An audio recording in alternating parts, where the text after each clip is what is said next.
I've sat here for years. Find another seat. My boarding pass says 3A. I'm not moving. Ma'am, this flight is being held.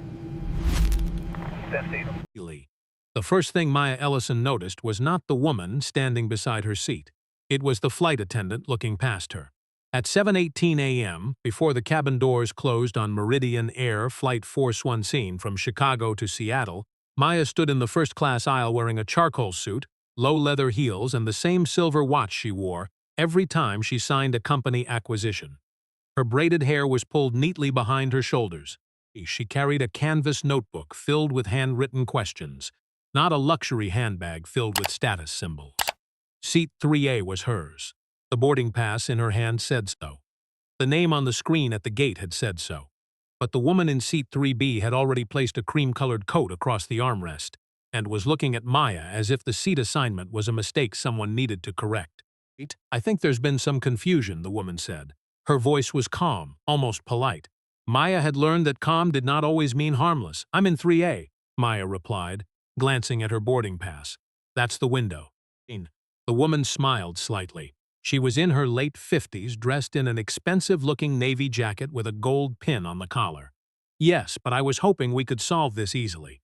My husband and I were supposed to sit together." Maya looked toward the aisle seat where an older man was placing a briefcase under his chair. "Come to ask the crew about a swap," Maya said. "But I'll be staying in my assigned seat." The woman's expression changed by a fraction. Not anger, assessment. "Yeah." It was the same look Maya had seen in boardrooms when someone decided she was younger than expected, less experienced than expected, or somehow in the wrong room. The flight attendant approached with a tablet. "Is there a problem here?" he asked. The woman answered before Maya could. "I think there might have been a mix-up with the seating," she said. "This passenger is insisting on taking the window seat." Maya turned slowly. The words were carefully chosen. Not "she has my seat." No. Not the airline made an error. Instead, the problem had become Maya. The flight attendant looked at Maya. His eyes moved briefly to her suit, then to her notebook, then back to her face. "Can I see your boarding pass?" Maya handed it over. He scanned it. "Seat 3A, he confirmed. The woman sighed. "I understand that's what it says," she replied. "I just find it unusual. My husband and I paid for this cabin because we needed a quiet flight. We were hoping to avoid complications." Maya felt the familiar pressure of deciding how much patience to spend. She was the founder and CEO of Ellison Renewable Systems, a company that managed energy infrastructure projects across 6 states. She had spent 15 years building contracts, hiring engineers, and sitting across tables from people who underestimated her before she spoke. But none of that mattered in the first 10 seconds after someone decided she did not belong. "I'm not creating a complication," Maya said. "I'm sitting in the seat I purchased." The flight attendant glanced between them. "Let me check the manifest." That word caught Maya's attention. Manifest, not because it was unusual, because it meant someone was about to decide whether this was a seating issue or a behavior issue. The woman folded her hands. "I just don't want this to become uncomfortable for everyone," she said. A man across the aisle, already buckled in, looked up from his magazine. A young mother near the galley stopped adjusting her child's headphones. Nobody spoke, but Maya recognized the quiet shift of a cabin watching a situation develop. The flight attendant returned. "The manifest matches the boarding pass," he said. "Mrs. Ellison is assigned to 3A. The woman looked surprised. "Mrs. Ellison?" The attendant nodded. "Yes." Something about the name seemed to interrupt a thought she had already completed. But Maya did not wait for an apology. She placed her bag under the seat, sat by the window, and looked out at the airport runway, where ground vehicles moved between aircraft like pieces on a giant map. She thought the moment was over. She was wrong. 8 minutes later, before the doors closed, the captain received a message from operations. A passenger dispute had been logged. But the reason it was escalated had nothing to do with Seat 3A. It had to do with a name on the flight manifest that someone had marked for review, and someone had made a decision about Maya Ellison before anyone checked why she was really on that plane. The flight attendant returned to the front galley with a different expression. Not worried, focused. Maya noticed because she had spent years reading people during negotiations. Executives, regulators, contractors, investors. Most people believed power announced itself loudly. It usually didn't. Power often looked like someone lowering their voice. Ms. Ellison, Maya turned from the window. Yes. The attendant leaned slightly closer, keeping his voice low. Could I speak with you for a moment? The woman in 3B immediately looked up, Maya noticed. Just everything. Is this about my seat? Maya asked. The attendant hesitated. No. Not exactly. That answer told her enough. She unbuckled her seatbelt. Then what is it about? The attendant glanced toward the front of the aircraft. Operations has requested a verification. Maya stared at him. Verification of what? Your identity and travel purpose. For a second, Maya thought she had misunderstood him. Identity? Yes. You already scanned my boarding pass. I know. And it matched. Yes. The attendant looked uncomfortable now. The request came from the ground team. Maya looked down the aisle. The aircraft was filling. Passengers were placing bags overhead, removing jackets, settling into their seats. The ordinary rhythm of boarding continued around her, which somehow made them feel more unusual. A person could be questioned quietly. That was the strange part. Public suspicion did not always arrive with raised voices. Sometimes it arrived wearing a polite expression. Who requested it? Maya asked. The attendant paused. I'm not authorized to discuss internal communications. Bill almost laughed. Not because it was funny, because it was familiar. Organizations rarely said, we don't want to explain. They said, we're following procedure. Okay, Maya said. Then show me the procedure. The attendant looked surprised. What? If this is a standard verification, there should be a standard process. I'd like to know what applies. The woman in 3B shifted in her seat. You know, she said, turning slightly toward them, I think everyone would appreciate it if we could just cooperate. Maya looked at her.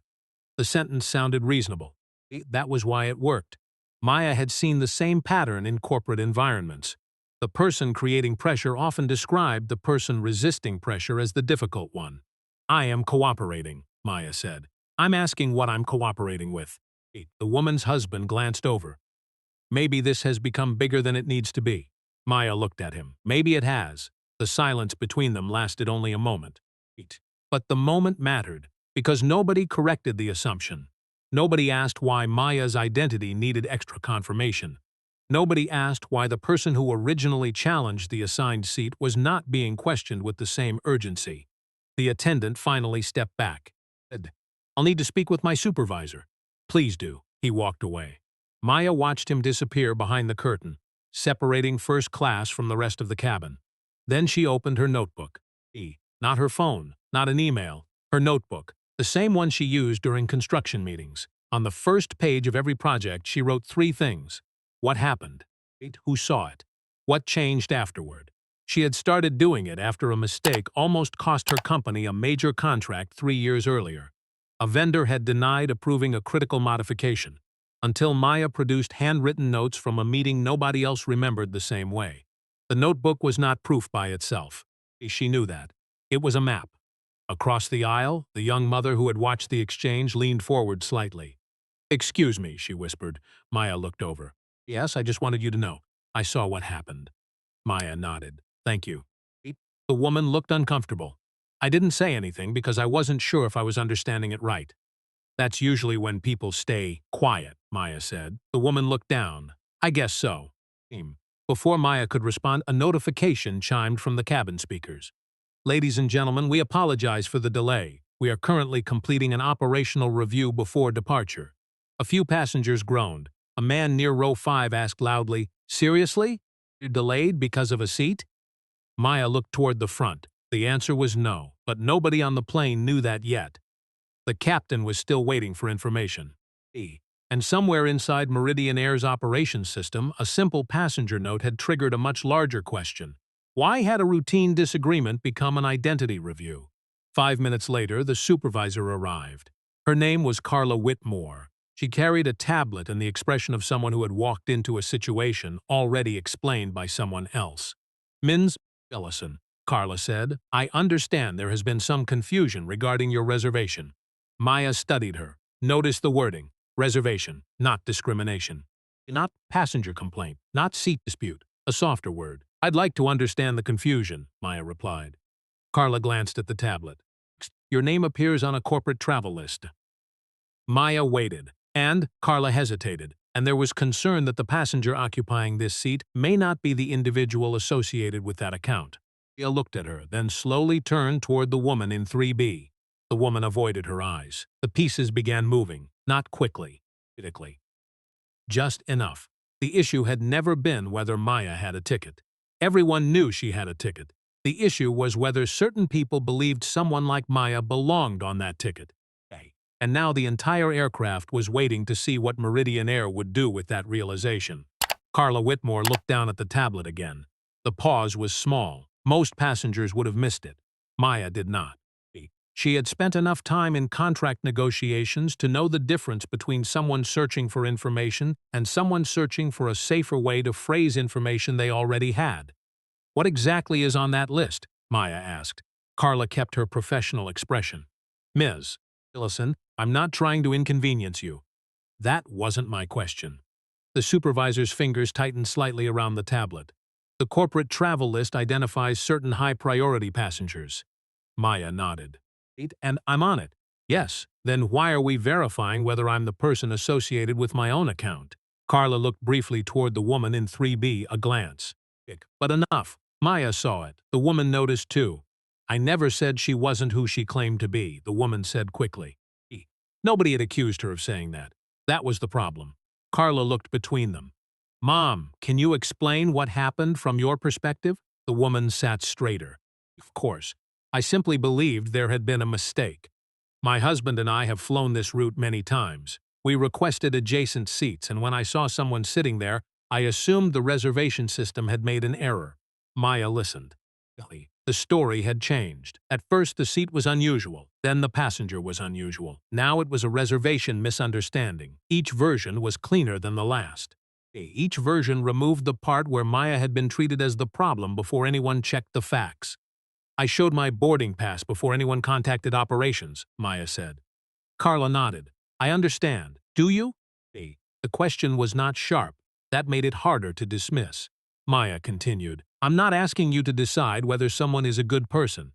I'm asking you to explain why a confirmed passenger was escalated for identity review because another passenger felt something was wrong." A few rows away, the young mother lowered her eyes. The man with the magazine stopped pretending to read. Carla glanced around the cabin. She noticed it too, the attention. Witnesses. That changed the situation. Not because witnesses automatically created justice, because they created responsibility. "I'll need to review the communication that came from the gate team," Carla said. He nodded. "Please do." Carla stepped into the aisle. "Mr. and Mrs. Minute. Could I ask you to remain seated while we complete this?" The woman's expression tightened. "Why are we being asked to stay?" "Because the aircraft has not completed boarding procedures." "That's not what I mean." Carla looked at her. The woman lowered her voice. "I feel like I'm being treated as though I did something wrong." Maya almost closed her eyes. Not because she was surprised. Because the sentence was familiar. The person who had initiated the question was now experiencing the discomfort of being questioned. Carla answered carefully. "No one has determined that. The distinction mattered." Maya noticed. So did everyone else. The captain's voice came through the speaker again. "Ladies and gentlemen, we apologize for the continued delay. We are working through a documentation issue and will update you shortly." A passenger near the front stood up. "How long is shortly?" No one answered. Maya looked out the window. The aircraft had not moved. Outside, a baggage vehicle passed beneath the wing. The small amber lights reflected against the glass. She thought about the morning. She had planned to spend the flight reviewing engineering proposals for a solar storage project in Washington. A 6-hour flight. 3 meetings. One decision about whether her company would invest another $20 million into a rural energy program. That was why she was flying first class. Not because she wanted attention. Because she needed 6 uninterrupted hours to work. She opened her notebook again. Under the 3 questions she always wrote, she added a 4th. What does the system do when nobody is watching? A shadow crossed her row. The young mother from across the aisle leaned closer. "Can I tell you something?" Maya looked up. "Sure. I work in healthcare administration." Maya waited. "I've seen this happen before." The woman glanced around before continuing. "Not exactly this. Different places. Different reasons. But sometimes people don't challenge what they see. They challenge what they assume." Maya closed her notebook. "What's your name?" "Aaron." "Aaron. Did you notice anything specific?" The woman nodded. Yes. She looked toward the front. When the attendant first came over, the other passenger never showed him her boarding pass. Maya said nothing. Aaron continued. He only asked you for yours. That was the missing piece.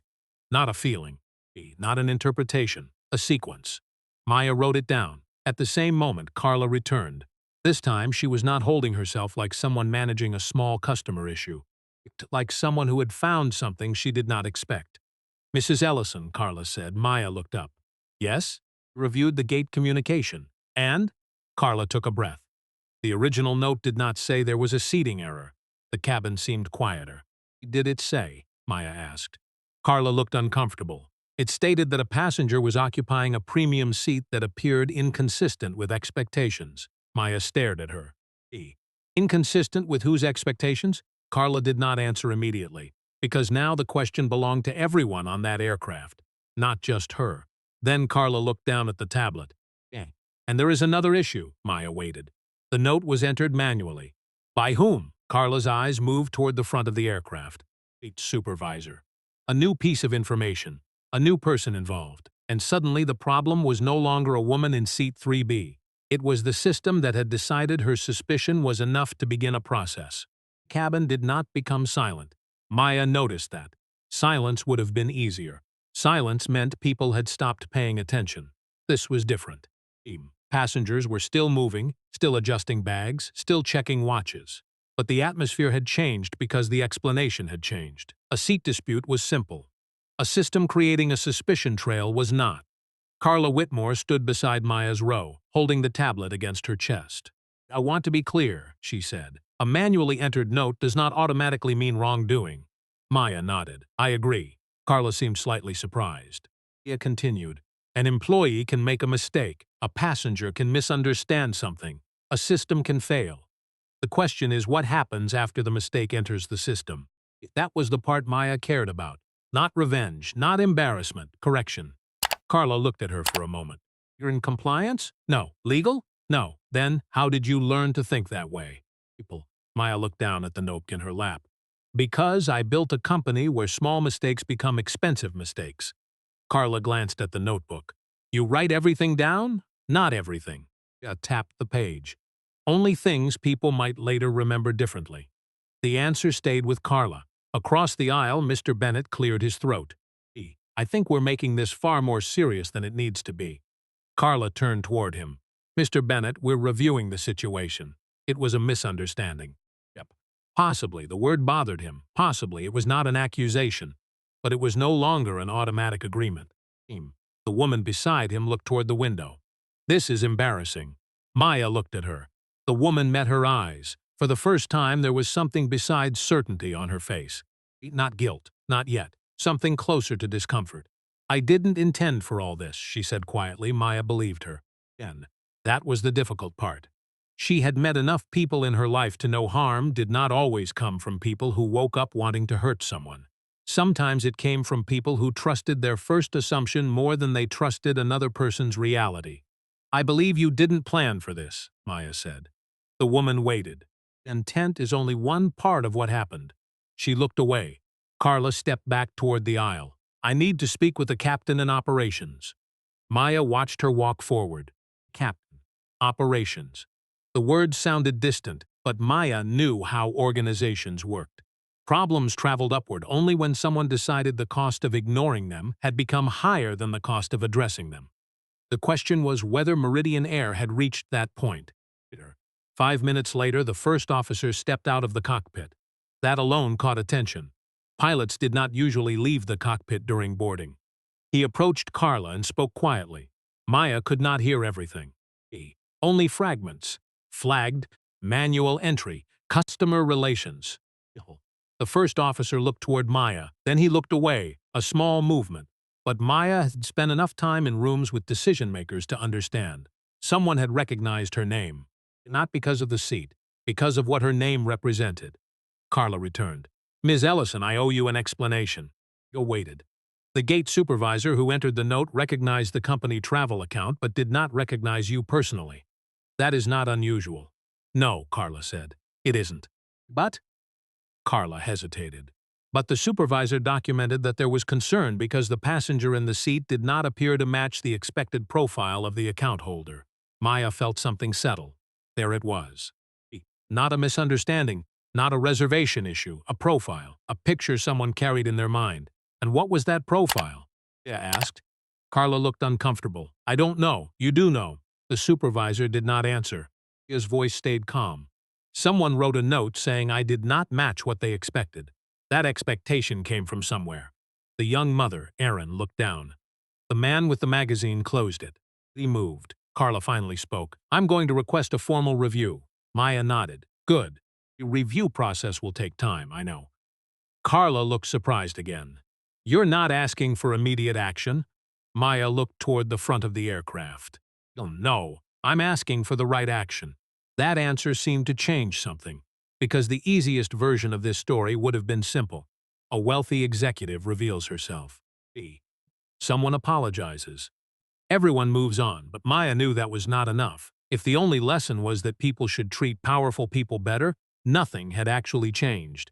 The lesson had to be that people deserved fair treatment before anyone knew their title. Then Carla's tablet vibrated. She looked at the screen, her face changed. What is it?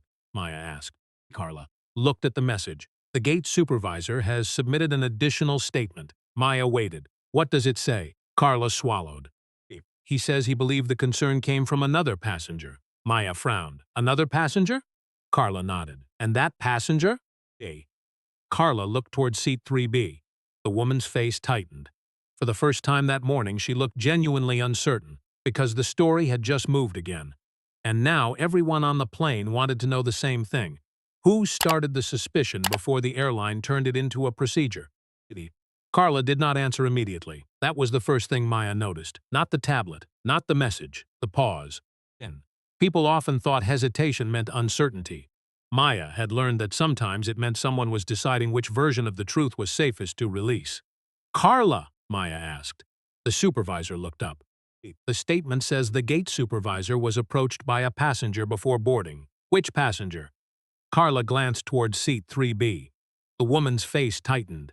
I don't understand why everyone is looking at me, she said. None had accused her yet. That was what made the moment uncomfortable. Maya watched the woman's reaction carefully, not with anger, with attention. What did the gate supervisor say? Maya asked. Carla lowered the tablet. He said a passenger expressed concern that someone had been upgraded incorrectly. The woman immediately shook her head. I never said she shouldn't be there. Maya looked at her. Did you say she had the wrong seat? The woman hesitated. I said I thought there was a mistake. It's different. Yes, but the result was the same. The woman looked away. Maya did not push further, because she understood something many people missed. The most important moments were not always the loudest ones. Sometimes the truth appeared in the gap between what someone intended to say and what actually happened. Carla turned toward the aisle. I need to ask a few questions. The woman crossed her arms. Am I being investigated? No, Carla said. I'm asking everyone involved for clarification. Again, that careful language. Clarification, not accusation, not fault. Maya respected that. Fair processes protected everyone, even people who had made mistakes. Did you speak with the gate supervisor? Carla asked. The woman looked uncomfortable. Yes. Before boarding, what did you say? The woman looked at her husband, a small movement. Request for support. He did not respond. I said I was concerned, she answered. Concerned about what? The woman took a breath. I had never seen someone from that account before. Maya waited. The woman realized too late that she had revealed more than she intended. Carla noticed. So your concern was based on not recognizing Ms. Ellison? No. The answer came quickly. Too quickly. I mean, yes, I didn't recognize her. But that doesn't mean anything. Maya looked down at her notebook. She wrote a single sentence. Not recognizing someone is not evidence. The sentence looked simple. But simple things were often the ones organizations forgot. Carla continued. What made you think there was an error? The woman looked toward the front. I don't know. That answer was quieter. Morons, I suppose I expected. She stopped. Expected what? The woman did not finish. Nobody helped her finish. And that was important. The room did not rush to rescue the sentence. Maya had seen that happen before. Then someone would say something incomplete, and everyone around them would work together to make it sound better. Not this time. The unfinished thought remained unfinished. Finally, the woman said, "I expected the person in that seat to be different." The words sat there. Dramatic, not explosive, just clear. Carla lowered her eyes. She typed something into the tablet. You noticed. "What are you recording?" Carla answered honestly. The exact wording. "Good." The woman looked hurt. "I'm not a racist." Maya turned toward her. She had heard that sentence many times, sometimes from people defending themselves, sometimes from people genuinely confused. Maya chose her words carefully. "I'm not asking you to describe yourself." The woman looked at her. "I'm asking you to look at what happened." A few seconds passed. Then the captain's voice came through the speaker. "Ladies and gentlemen, I apologize for the extended delay. We are conducting a required customer incident review before departure. We appreciate your patience." The phrase "required customer incident review" caused several passengers to react. The flight was no longer delayed because of a seat disagreement. It was delayed because the airline had created a formal record. That difference mattered. Carla stepped toward Maya again. "There is one more thing." Maya looked up. "What?" "The captain has decided we cannot depart until the review confirms the documentation is complete." Maya glanced toward the cockpit. "The entire flight is grounded?" "For now, because of a note entered without verification." Carla did not answer. She did not need to. The answer was becoming obvious. The woman in 3B looked around the cabin. The passengers, the crew, the people now waiting because of a decision she had helped start. Expression changed, not into anger, into realization. "This was not supposed to happen," she whispered. Maya heard her. And for the first time that morning, she believed the woman completely, because that was the complicated part. The woman had not expected a delayed flight. She had not expected an investigation. She had not expected her assumption to become visible. But consequences did not always arrive because someone wanted them. Sometimes they arrived because a small decision finally had nowhere left to hide. Then Carla's tablet vibrated again. She looked at the screen. This time, her face changed immediately. Ms. Ellison, yes? The operations team found the original gate recording. Maya sat still. "What recording?" Carla looked toward the front of the aircraft. "The audio from the gate counter. And," Carla took a breath, "and it shows the concern was raised before anyone checked your boarding pass."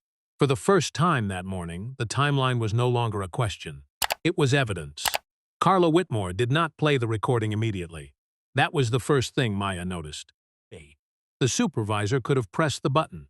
She could have allowed everyone to hear the moment that would decide how this story was remembered. Instead, she stepped into the aisle.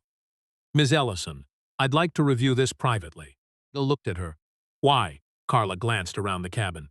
"Because audio involving passengers should be handled carefully." Maya nodded. "That's reasonable." She closed her notebook. "But the reason for the review should be handled carefully too." Carla understood. The recording was not just a piece of audio anymore. It was a decision point. The aircraft was still full of people who had watched a question become a process, and a process become a delay.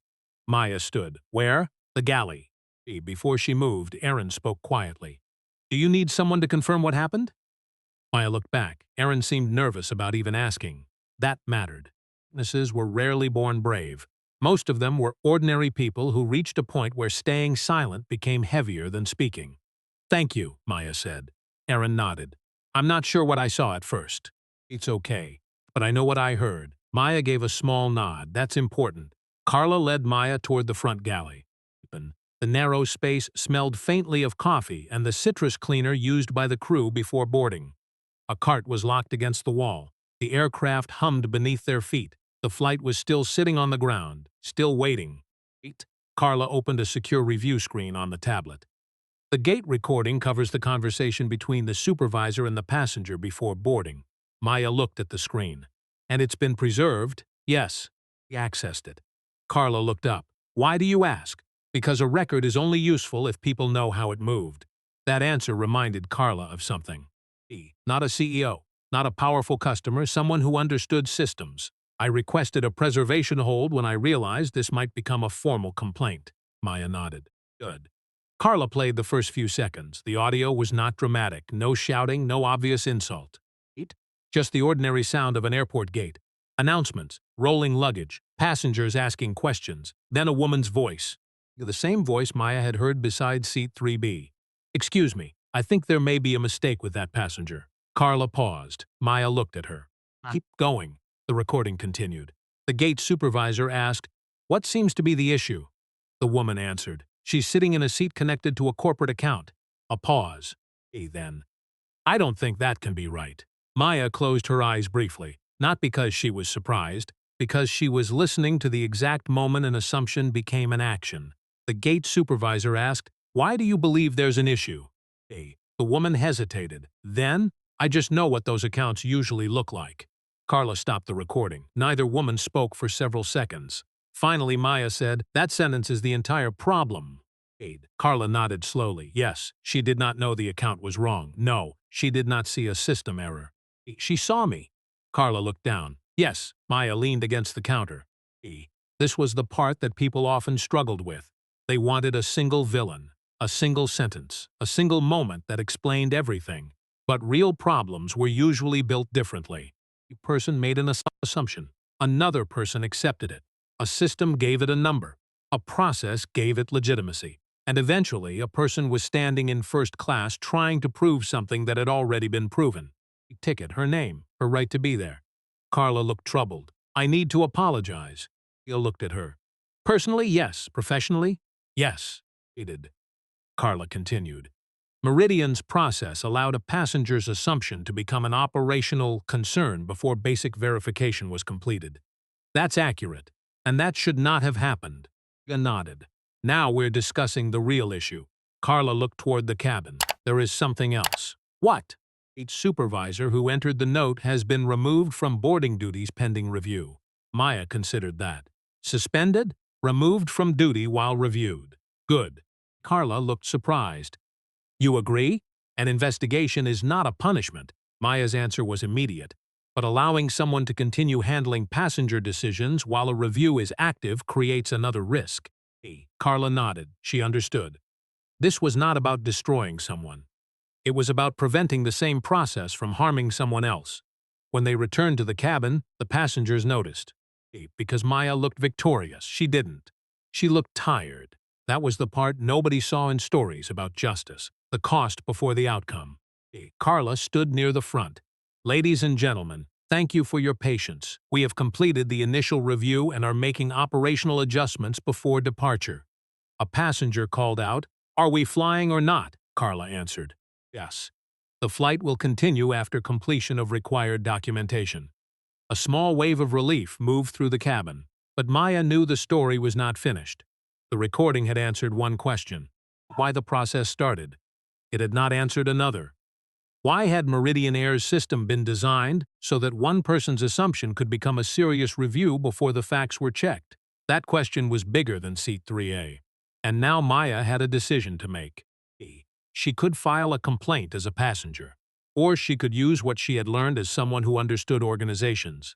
Because sometimes the most important question was not, "Who did this to me?" It was, "How many other people went through this without anyone keeping a record?" Maya remained standing in the aisle after Carla finished speaking. The passengers had started moving again. Seat belts clicked. Overhead bins closed. People returned to the small routines of travel, the rituals that made delays feel temporary. A man adjusted his watch. Someone reopened a laptop. A child asked if they were flying yet. But Maya stayed still, because the problem had changed. At 7:18 that morning, she had been fighting for a seat. Now she was deciding what responsibility came with understanding the system behind the mistake. Carla approached her quietly. "Are you planning to file a complaint?" Maya looked at her. "That's what you expect me to do?" The answer came faster than Maya expected. Carla looked toward the cockpit. "I expect many passengers would." Maya nodded. "And I would understand why." She looked back at the first-class cabin. "But a complaint about me only tells you what happened to me." Carla waited. "What are you thinking?" Maya opened her notebook. The page already had 4 questions. She added a 5th. "Who else never got this far?" "I want the incident history," Maya said. Carla frowned slightly. "What do you mean?" "Similar escalations, premium cabin disputes, identity verification requests, passenger concerns that started from assumptions instead of documented issues." Carla looked surprised. "That would require a broader review." "Yes, Meridian may not provide that immediately." "I know." Maya closed the notebook. That's why I'm not asking as a passenger. The sentence changed the air between them, not because of her title. Because now Carla understood that Maya had another role in this conversation, someone who knew how organizations protected themselves. You're asking as? Maya looked at the logo stitched onto the crew member's jacket. As someone who knows what happens when a company only studies the cases that become public. Carla was quiet. The flight attendant who had first approached Maya earlier walked past the galley and stopped. I heard the review was completed. Carla nodded. It was. His eyes moved toward Maya. I owe you an apology. Maya studied. What for? He looked uncomfortable. For how I handled the first interaction. She waited, the man continued. I saw a disagreement. I treated it like a customer service problem. I didn't ask enough questions about how it started. Maya appreciated the honesty. Not because it erased anything, it didn't, but because accountability usually began with someone being willing to name their own part. What's your name? She asked. Daniel. Daniel, the problem wasn't that you followed a procedure. He nodded. No. The problem was that nobody stopped to ask whether the procedure was being triggered fairly. Daniel looked down. That's fair. No, Maya said. It's necessary. The distinction mattered.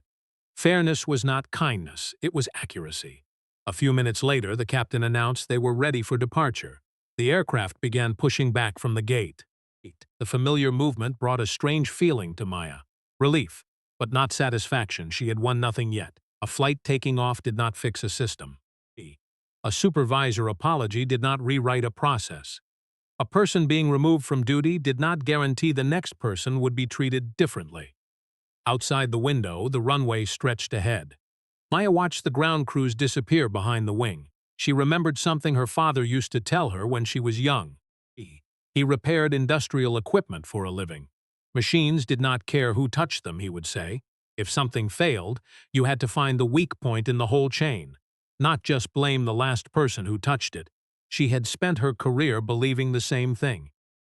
Companies were machines made of human choices. Some choices were visible, most were hidden. The plane climbed above the clouds. Only then did Maya finally check her phone. 3 messages. Her executive assistant, her operations director, 2 board members. Apparently, someone had recognized her name before the aircraft left the ground. One message from her assistant stood out. Maya, I heard there was an issue on the flight. Are you okay? She typed back. I'm fine. She stopped, deleted it, typed again. I'm safe. But there is a process problem here that needs attention. She stared at the screen, then added, not just for me. She sent it. Across the aisle, Aaron noticed. Work? Maya smiled slightly. Sort of. Good work or bad work? Maya looked out the window. I'm not sure yet. Aaron nodded. I think that's usually how the important work starts. Maya smiled. A small moment, almost ordinary. For the first time all morning, she allowed herself to relax. Then her phone vibrated again. This message was not from her assistant. It was from someone at Meridian Air. Subject: request for urgent conversation regarding Flight 417 incident. Maya opened it. The message was short, too short. It said the airline wanted to discuss the incident before any formal complaint was submitted, but the final sentence caught her attention. Because it was not about her seat.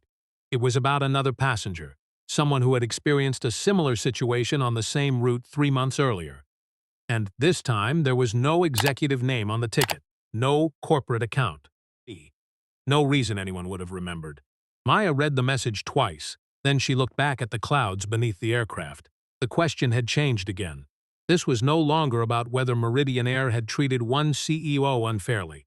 It was about whether the system only worked when someone important was the person being harmed. Maya did not respond to the message immediately. That surprised her. Normally, when an executive received a request marked urgent, there was a familiar instinct to move quickly. Open the attachment. Schedule the call. Gather the facts. Control the situation before someone else defined it. But this time she closed the email, not because she was ignoring it, because she wanted to understand what she was being invited into. There was a difference between a company asking for help and a company asking for protection. She had learned that difference the hard way. 3 years earlier, when Ellison Renewable Systems had grown from a regional engineering firm into a national contractor, Maya had hired people who were smarter than her in areas where she had gaps: lawyers, engineers, compliance specialists. But she kept one rule: Nobody was allowed to bring her only the version of a problem that made the company look innocent. A clean report could still hide a dirty process. She looked across the aisle at Aaron. "Can I ask you something?" Aaron looked up from her book. "Sure. Earlier, you said you had seen things like this before." Aaron nodded. "Different places. Did anyone ever ask you about them afterward?" The question made Aaron pause. "No, not." Aaron looked down at her hands. "Because usually the person affected just wanted to leave." That answer stayed with Maya, not because it was surprising. Because it explained something. A system could appear healthy if every harmed person chose silence before the system had to examine itself. The plane continued through the clouds. Below them, the world looked organized. Lines, patterns, paths.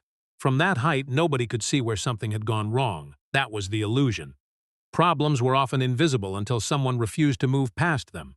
When Flight 410 landed in Seattle, Maya did not rush off the aircraft. She waited. Passengers passed by, collecting bags and making phone calls. The woman from Siri 3B left with her husband without speaking again. Maya watched her go. She wondered what the woman would remember from that morning. Would she remember the embarrassment, the delay, the moment everyone looked at her? Or would she remember the moment when she realized her assumption had created a consequence she never expected? Maya did not know. Some lessons arrived quickly. Others had to be carried. At the gate, a Meridian Air representative was waiting. A man in his early 40s wearing a dark blue operations jacket. "Maya Ellison?" "Yes. My name is Jordan Vale. I oversee customer experience investigations for this region." Maya noticed the title. Not customer service, investigations. A different department, a different level of seriousness.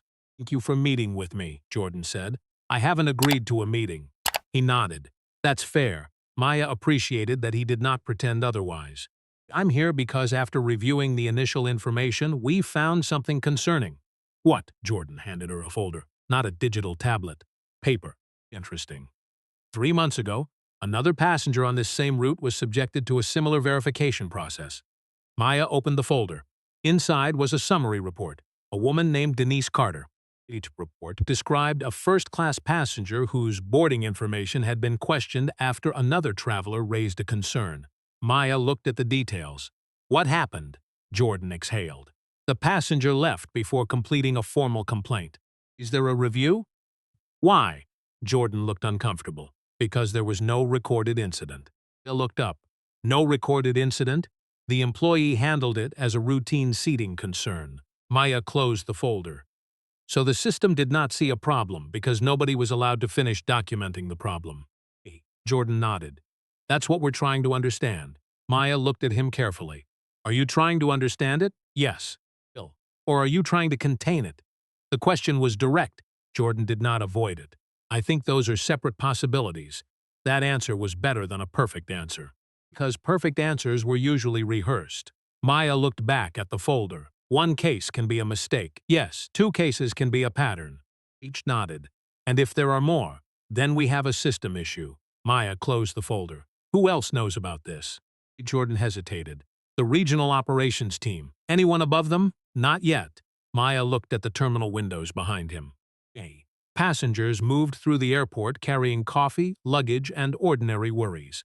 Most of them would never know how many invisible decisions happened before they reached their destination.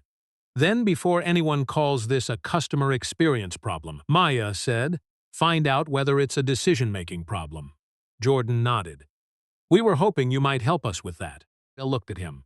She almost refused. She had every reason to. This was not her airline, not her employees, not her responsibility.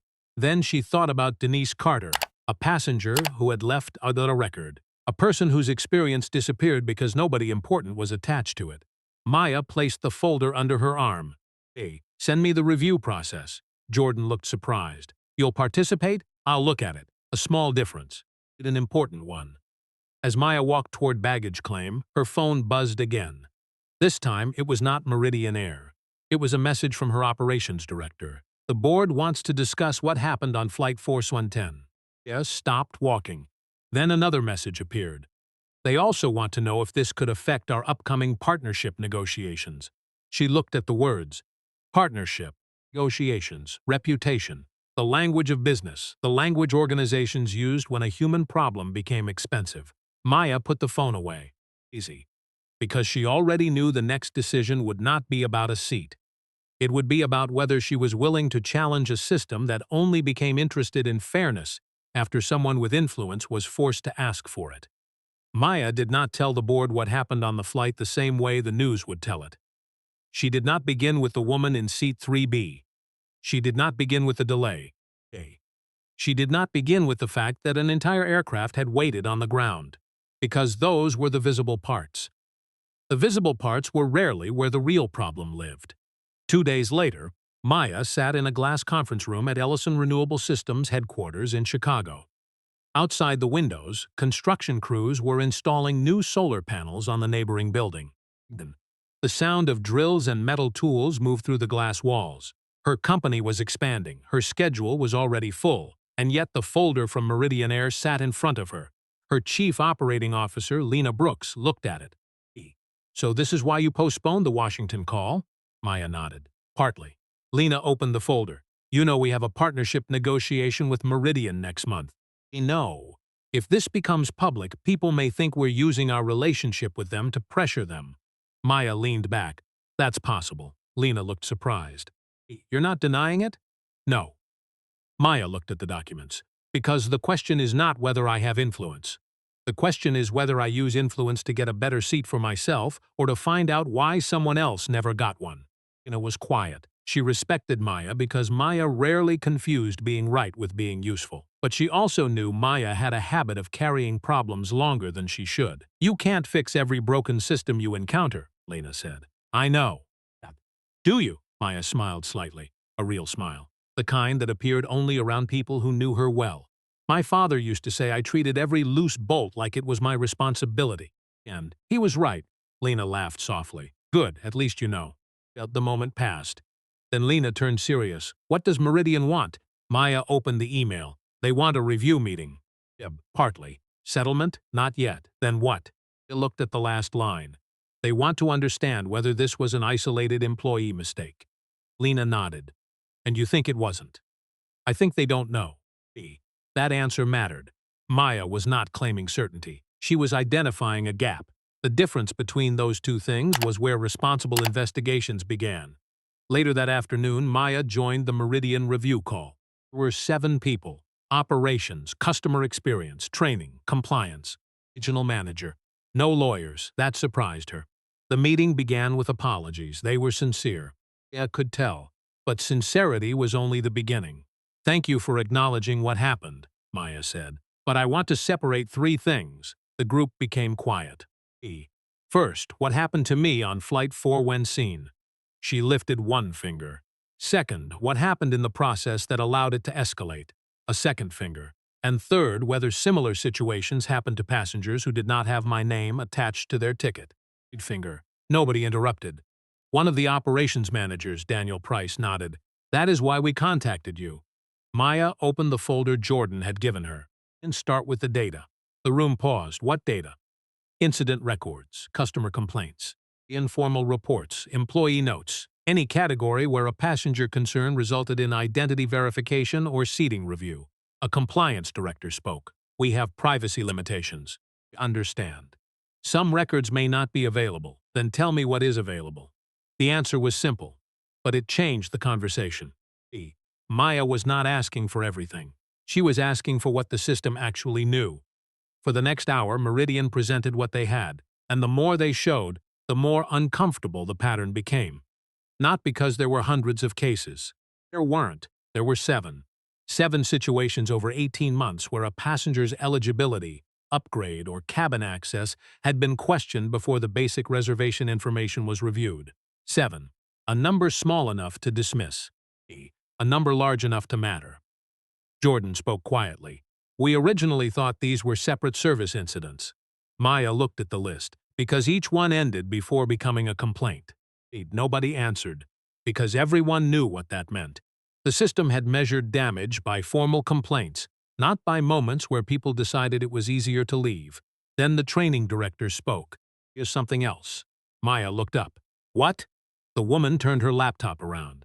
"We reviewed employee training materials. A document appeared on the screen.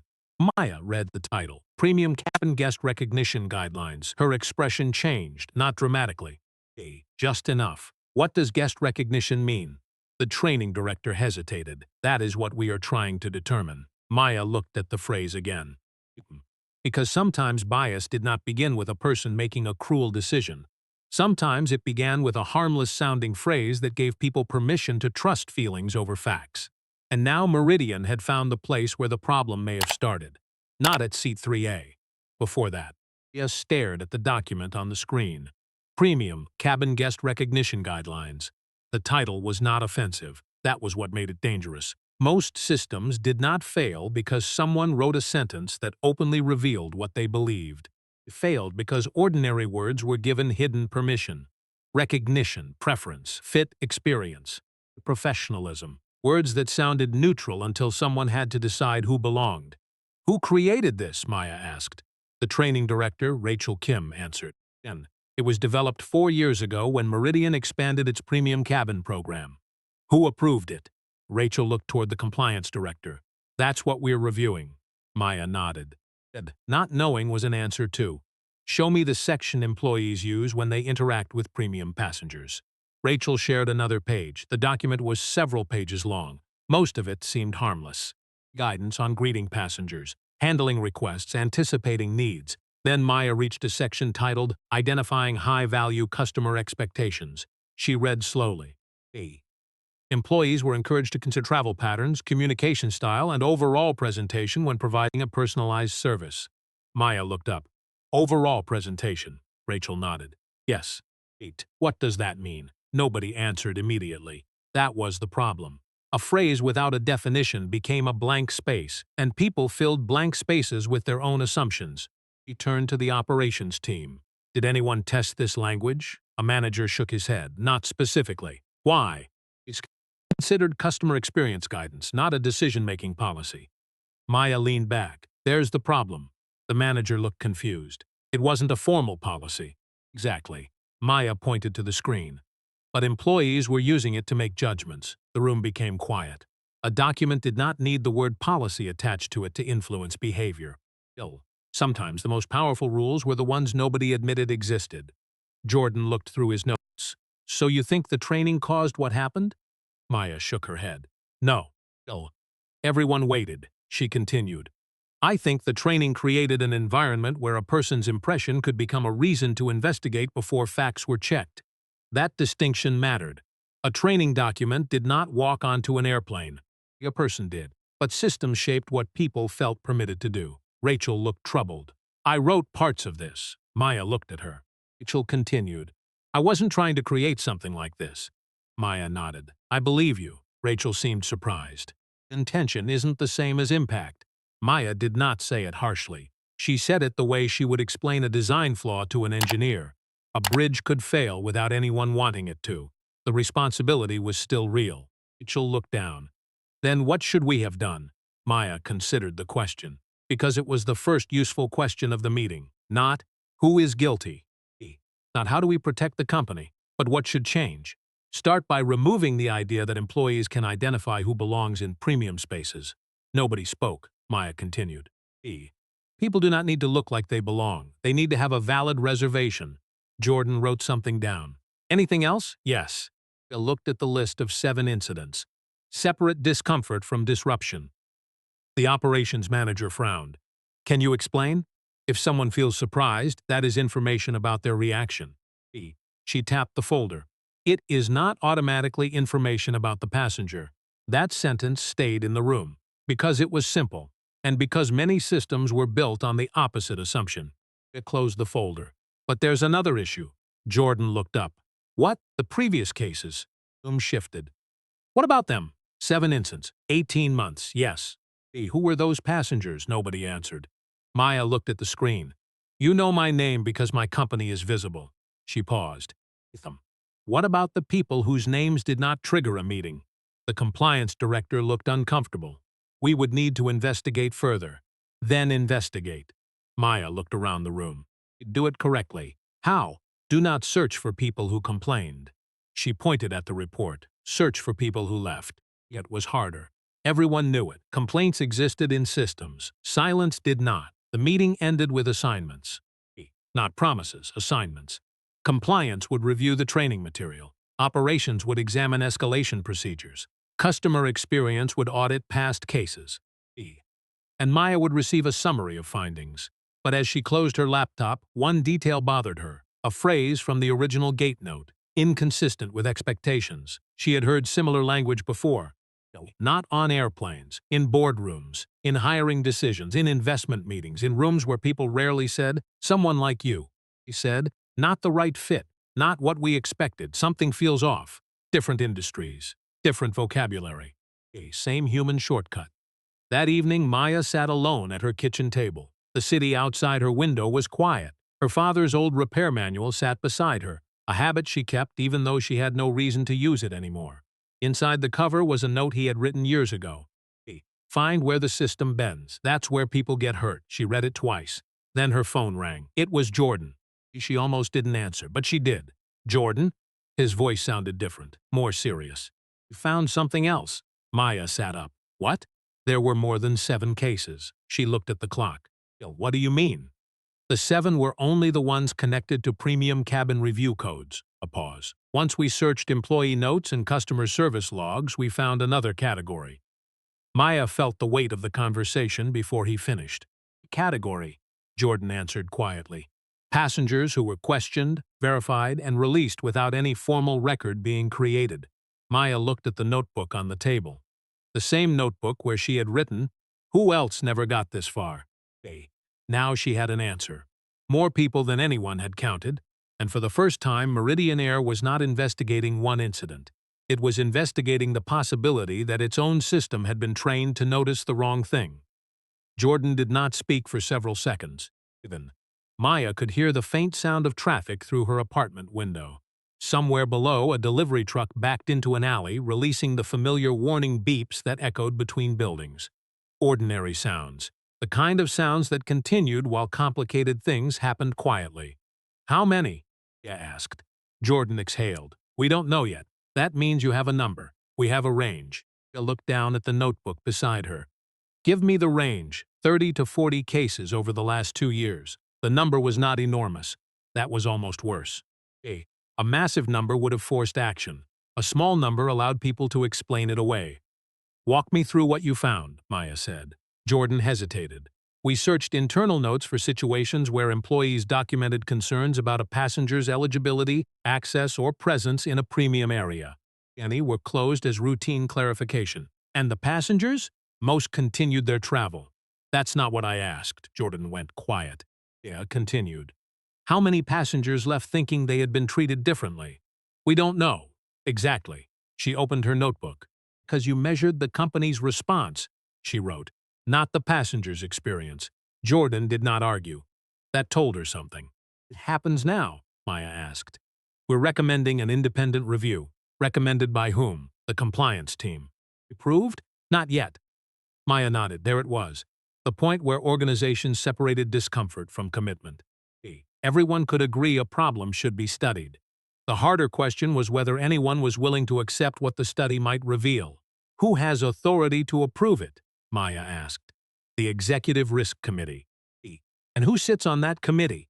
Jordan listed the members. Maya listened carefully, not because she was looking for a villain, because governance mattered. A review without independence could become a report written to protect the people who requested it. Jordan: "Yes? Do you know what the biggest risk is right now? The public reaction?" "The partnership concerns, no." Maya looked at the folder. "The biggest risk is that everyone focuses on whether Meridian is a good company." Jordan was quiet. "And forgets to ask whether the system is producing bad outcomes." The next morning, Maya returned to Meridian headquarters. This time, she was not there as a passenger. She was there as an outside participant in a process review. That distinction was important. She had no authority over Meridian employees, no ability to fire anyone, no ability to demand changes, only influence. And influence was not the same thing as control. The review room was smaller than the previous meeting. 8 people, a whiteboard, printed documents, coffee that had been sitting too long. Maya noticed the details because details told stories. The compliance director, Rachel, began. We completed a preliminary review of the cases identified, and we found 3 categories. She wrote them on the board: reservation error, policy misunderstanding, unverified passenger concern. Maya looked at the 3rd category. That wording matters, Rachel nodded. We thought so too. Why? Because the concern was verified less often than the passenger was. That sentence changed the room. A system could investigate a person without investigating the reason behind the investigation. That was the hidden problem. Jordan opened a report. In 14 cases, employees documented that they had no evidence of an actual reservation problem. Maya looked up. 14? Yes. And the review still happened? Yes. Why? The operations manager answered. Because employees believed it was safer to escalate than dismiss a concern. Maya nodded slowly. It was a reasonable instinct, a dangerous outcome. Safety mattered. Customer concerns mattered. But a system that treated every suspicion as equally reliable eventually taught people that some passengers required more proof than others. What happened to those 14 passengers? Maya asked. Rachel answered. Nothing formally. They completed verification and continued. Maya looked at her. That is not nothing. Rachel paused. Continued. Being forced to prove you belong is an event. Nobody spoke because that was the sentence nobody had written down. The company had tracked outcomes, not experiences. Then Daniel Price, the operations manager, raised another issue. There's something we haven't discussed. Maya looked at him. What? Employees involved. Meaning, some are saying they were trying to provide good service. Maya nodded. That may be true. Daniel looked surprised. But a good intention does not remove the need for a good process. She looked around the table. This is not a conversation about whether every employee was malicious. The room relaxed slightly, because that was easier to hear. We need to understand what employees were trained to notice. Maya pointed to the board. Were they trained to notice actual reservation issues? She tapped the 3rd category. Or were they trained to notice when someone seemed unexpected? Rachel looked at the documents. We found another problem. Maya waited. The old training materials were not the only issue. What else? The performance review system. The room changed. Maya leaned forward. About it. Rachel opened a file. Employees received positive feedback for preventing premium cabin discomfort incidents. Maya stared at the phrase. Define discomfort. Rachel looked uncomfortable. You're trying to. Maya slowly closed the folder. That was the problem. A vague goal. A subjective measurement. A reward for preventing something nobody had defined. The system was not telling employees to discriminate. It did not need to. It was rewarding people for avoiding situations where their assumptions felt inconvenient. Then Maya's phone vibrated. A message from her assistant. She looked at the screen. News reporter contacted the company asking about Flight 417. They say they have information about a pattern. Maya looked up. The room noticed her expression. What happened? Jordan asked. Maya placed the phone face down. Someone outside the company knows. Rachel frowned. Do you think the story is going public? Maya looked at the whiteboard. 3 categories, 14 cases, 8 to 40 possible passengers. A system that measured discomfort instead of fairness. I think, Maya said, the question is no longer whether this happened. She paused. The question is whether Meridian is ready to tell the truth before someone else tells it for them. And for the first time since Flight 410 left Chicago, the company faced a choice that could not be solved with an apology. It had to decide whether transparency was a strategy or a responsibility. The reporter's message changed the rhythm of the room, not because anyone panicked. Panic was easy to recognize. This was different. People started calculating. What would be disclosed? What could be explained? What needed to be fixed before someone else described it first? Maya had seen that reaction many times in business. A company could spend years avoiding a difficult conversation. Then, the moment the conversation became public, everyone suddenly became interested in timing. Rachel closed the performance review file. Is the reporter? Maya shook her head. I don't know. Do they have the internal records? I don't know. Daniel looked concerned. If this becomes a media story before the review is complete, people may misunderstand the situation. Maya looked at him. People may misunderstand? Daniel paused. She softened her voice. I'm not criticizing you. I'm asking you to notice the language. He looked down. What language? We're already worried about how the situation will look. She pointed to the documents. We need to be equally worried about what happened. Nobody argued, because everyone in that room knew the difference. One was reputation management, the other was accountability. Jordan checked his notes. We can request more time before responding publicly. Maya nodded. But, delaying is also a decision. The room's what? Maya understood why companies delayed. Sometimes facts were incomplete. Sometimes people needed time to investigate fairly. That was reasonable. But sometimes delay was simply a way to hope attention disappeared. The difference was whether action continued while the clock moved. Is Meridian doing today? Maya asked. Rachel answered. We paused the old premium recognition training. Good. You're reviewing employee guidance. Good. We are contacting passengers from the cases we identified. Maya looked up. You are? Yes. That is the first thing you've said today that changes something. Rachel nodded. We know some people may not have complained because they didn't believe anyone would listen. Maya looked at her. It's possible. Rachel closed the folder. And we want to give them the opportunity. Maya appreciated the wording. Opportunity. Not compensation, not forgiveness, not a publicity statement. An opportunity to be heard. Then Daniel spoke. There's one concern. Maya looked over. The passengers we contact may not want to reopen the experience. That is their choice. Yes. Daniel looked uncomfortable. But if we contact them, we may create more complaints. Maya studied him. There it was. The fear beneath the process. Not that the problem existed. That acknowledging the problem might reveal more problems. Maya, she looked at Jordan. Hey, can I ask you something? Sure. Why do you think those passengers didn't complain? Jordan thought for a moment. Maybe they didn't think it was worth the effort. Exactly. Maya closed the folder, and that is what you should be afraid of. Daniel looked confused. Not complaints. Maya tapped the table. Silence. The word was simple, but it changed the meaning of the entire review. A complaint was a signal. Was missing data, and missing data could hide anything. That afternoon, Meridian announced an internal review to employees. Not publicly, not yet. Internally, the message was careful. It acknowledged concerns. It promised evaluation. It avoided conclusions. It read the message before it was sent. One sentence caught her attention. We are committed to ensuring all customers feel welcomed in our premium spaces. She looked at Rachel. This needs to change. Rachel frowned. Why? Because feeling welcomed is important. Maya pointed to the sentence. But that is not the standard. It is, Maya answered immediately. Being treated fairly. Rachel removed the sentence, a small edit. Here, a different meaning. The next morning, Maya received a call from Denise Carter, the passenger whose case had disappeared 3 months earlier. Jordan had connected them after receiving permission. Denise sounded hesitant. I almost didn't answer. Why? Because I thought this was about getting a statement. Maya understood. And what do you think now? Denise was quiet. I'm not sure. Maya waited. Finally, Denise said, I just want to know if anyone actually wants to know what happened. Maya looked out her office window.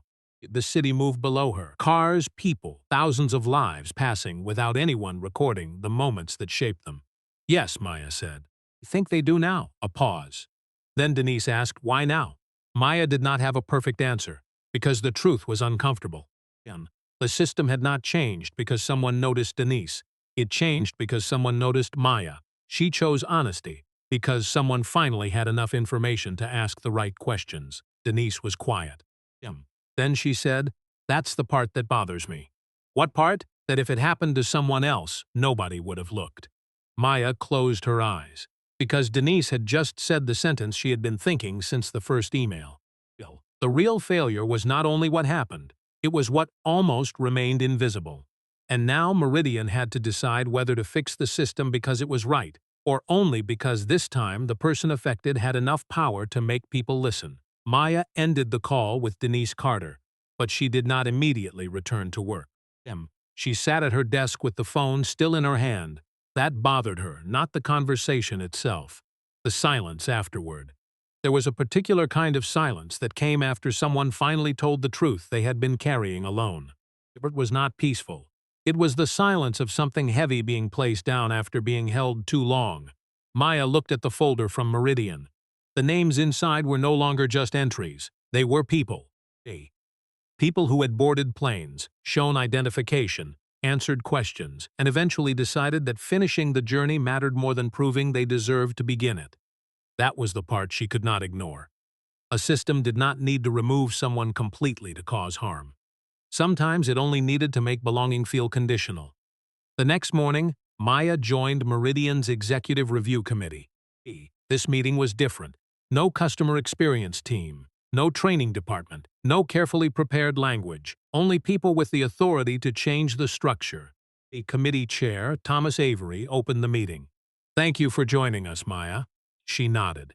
"Thank you for inviting me." Thomas looked at the documents in front of him.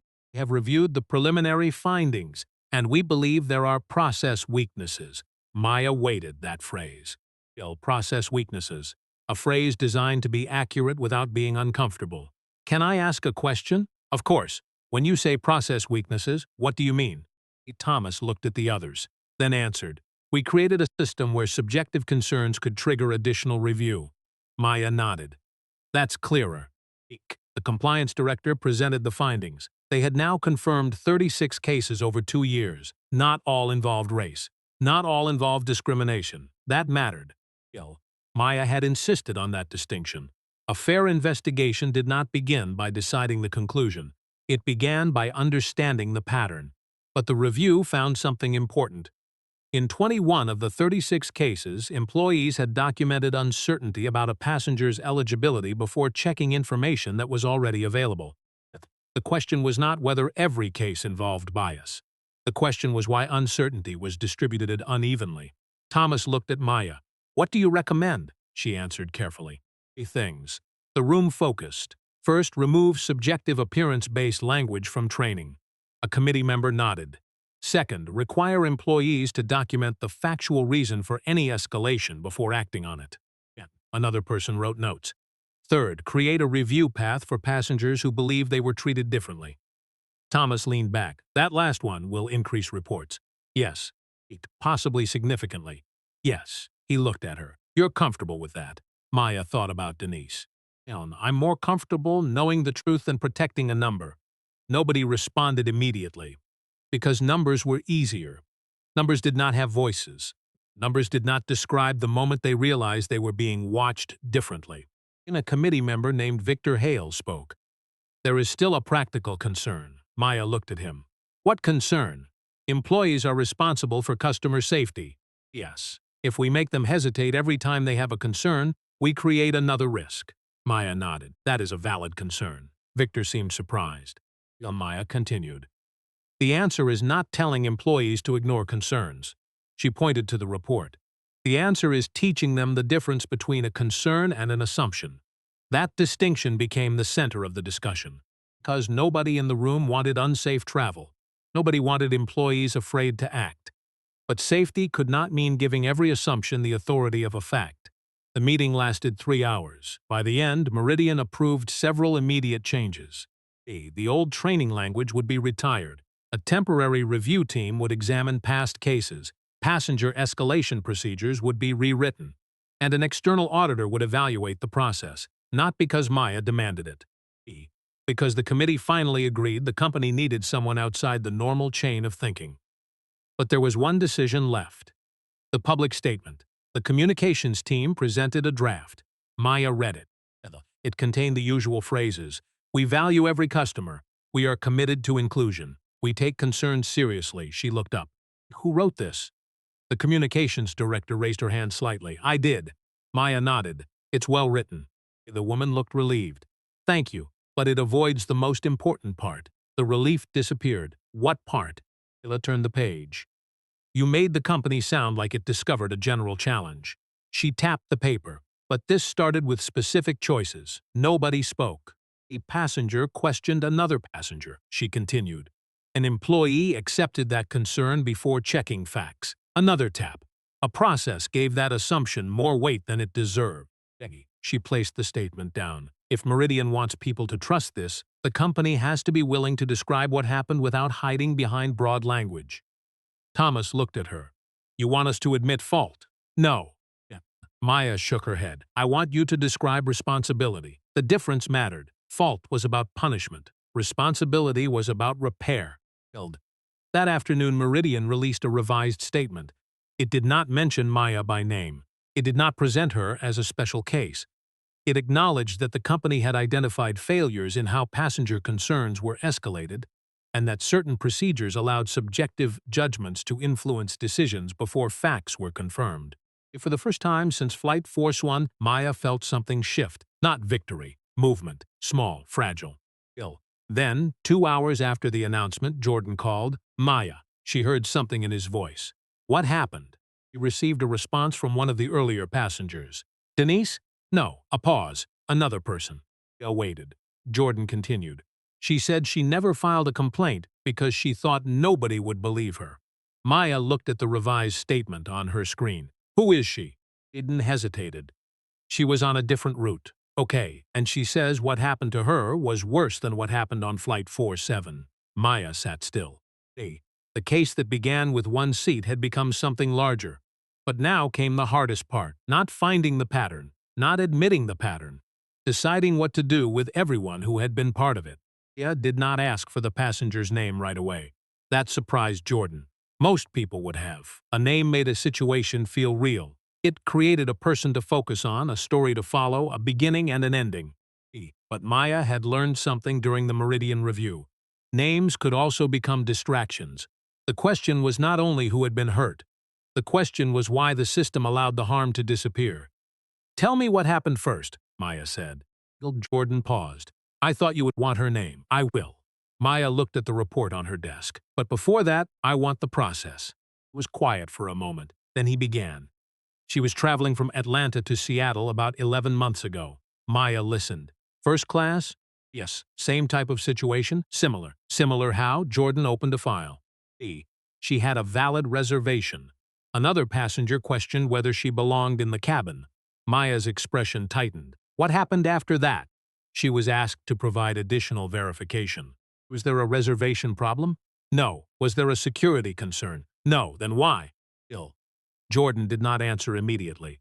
That was her enough. Jordan. She was described as not matching the expected customer profile. Maya closed her eyes briefly. The phrase had followed her from Chicago to Seattle. Different person. Different airport. Different month. Same language. What happened to her after? She provided identification. The issue was resolved. Resolved? Jordan stopped. Maya looked at him. Be careful with that word. He nodded. You're right. A person can complete a flight and still leave carrying something unresolved. Maya looked out the window. The city below was moving as if nothing had happened. That was the strange thing about invisible damage. The world rarely stopped. So why did she come forward now? Maya asked. Easy. Jordan looked at the file. Because she saw Meridian's statement. And she said she had spent almost a year wondering if she had imagined what happened. Maya felt the weight of that sentence. Not because it was dramatic, because it was ordinary. Many people did not need someone to tell them they were right. They needed someone to admit the question had been worth asking. What does she want?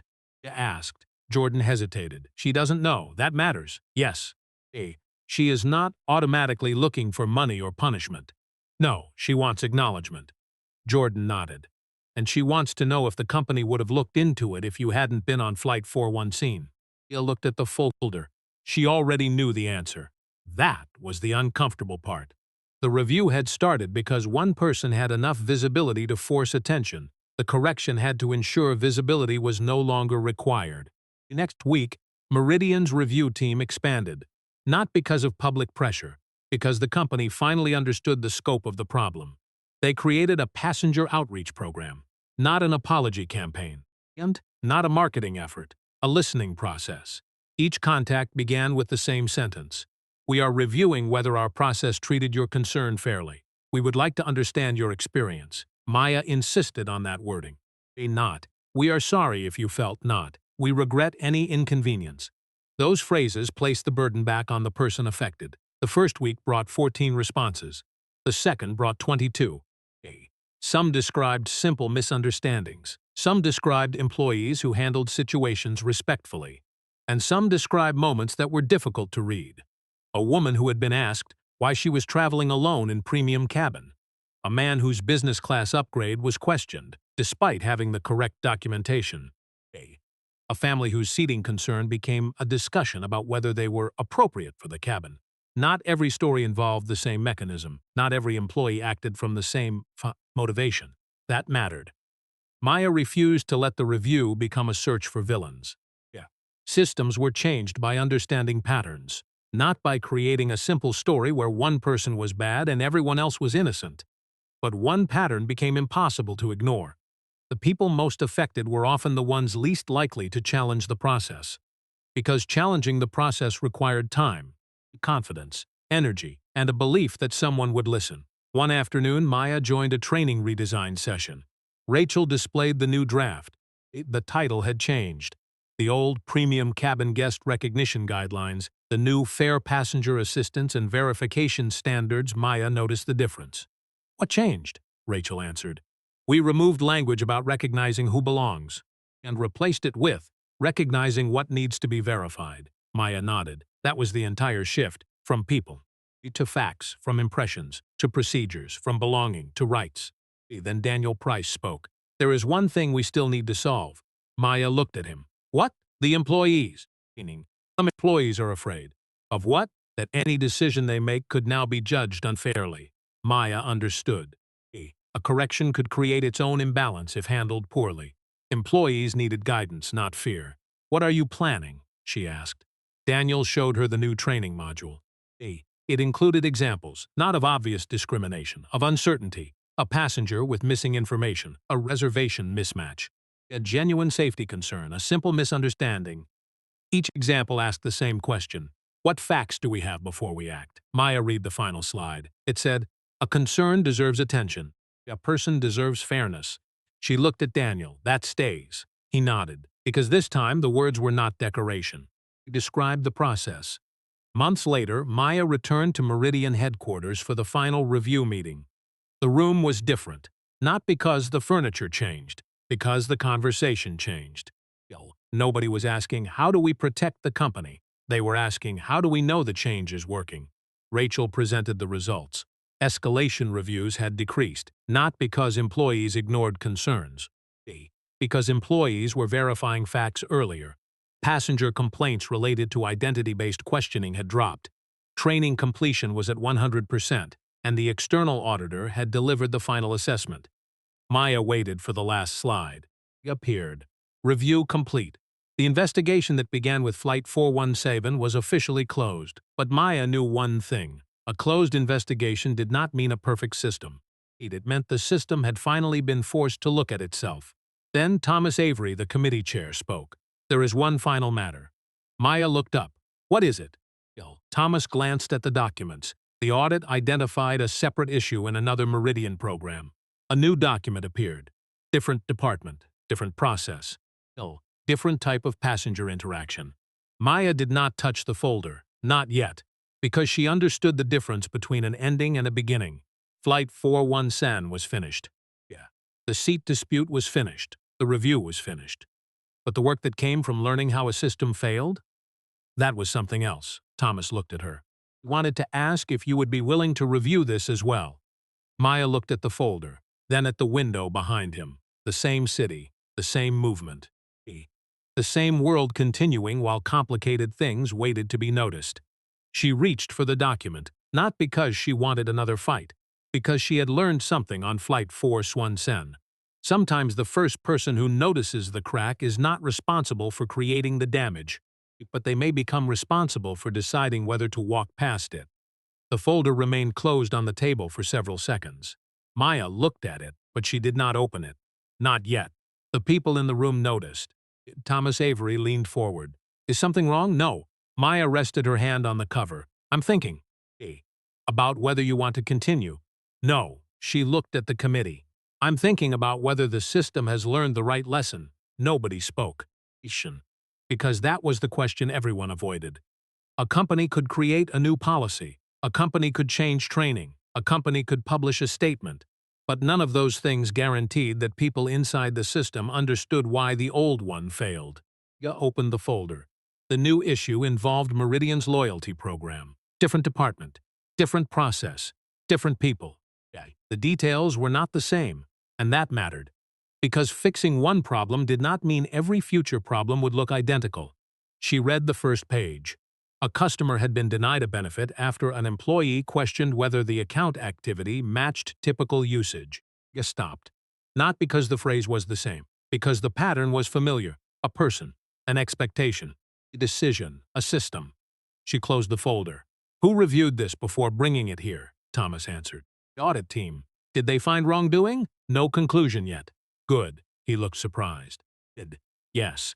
Maya placed the folder down, because the worst thing Meridian could do is start every review by deciding what the answer should be. Rachel nodded. The company had changed. Not completely, not magically, but enough that people now understood the difference between investigation and confirmation. Over the next month, Maya did not become part of Meridian's leadership. She did not join the board.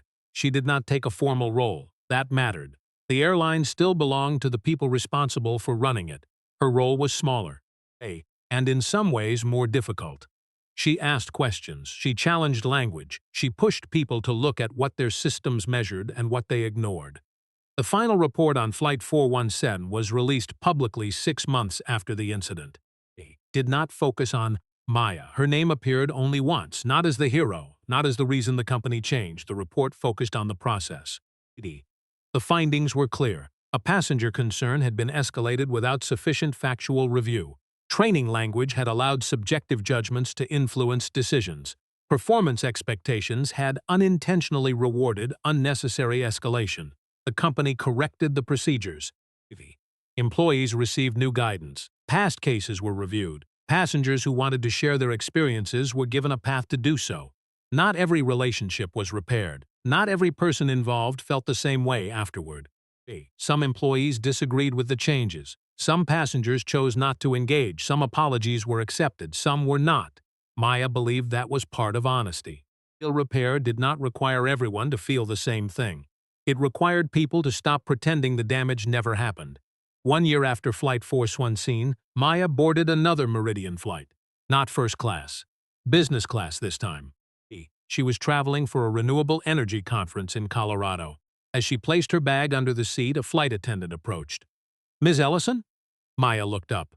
Yes, the attendant smiled. I just wanted to say thank you. Maya looked confused. For what? The woman glanced toward the cabin. For reminding us that procedures are supposed to protect people, not replace thinking. Maya smiled. Make sure you remember that when I'm not here. The attendant nodded. That's the point. Maya looked out the window. The runway stretched ahead. A year earlier, she had sat in another window seat, wondering why a simple question had become a system-wide problem. Now, she understood something different. Change rarely arrived because one person had the power to demand it. It arrived when enough people decided that the old way of doing things was no longer acceptable. Her phone buzzed before takeoff. A message from Jordan. The loyalty program review is complete. The issue was different from Flight 417, but we found another place where assumptions were influencing decisions. The team wants your perspective. Maya read the message. Then she looked at the folder beside her. The first one had started with a seat. The next one had started somewhere else. Different process, different people, different stakes. But the same question waited underneath. Who gets believed before they have to prove they belong? Maya placed the phone away. She did not know what the next review would reveal. She only knew she was willing to look. And this time the system was looking too.